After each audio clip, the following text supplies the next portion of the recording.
Verse on the Jester for Jesus website for today is from the book of Malachi, chapter 3 and verse 3. Just the first part of that verse, and it says this: He will sit as a refiner and purifier of silver. Now, it could be silver, it could be gold, it could be any kind of metal. When you have it in its raw form, you've dug it out of the ground, it's got rubbish around it, you put it into a smelting pot. Over time, the rubbish will start to float to the top and it's going to be skimmed off and discarded, and it'll bubble again. You skim it off, get rid of it, it'll go again. So eventually you get just the pure gold, the pure silver, the pure aluminium, or whatever it is that you're refining. It's the best you can get.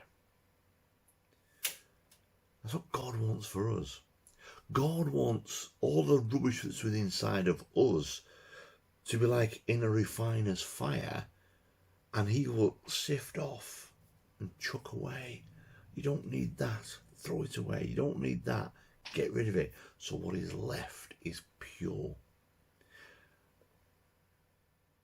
And Jesus came to show us how we can get to that point.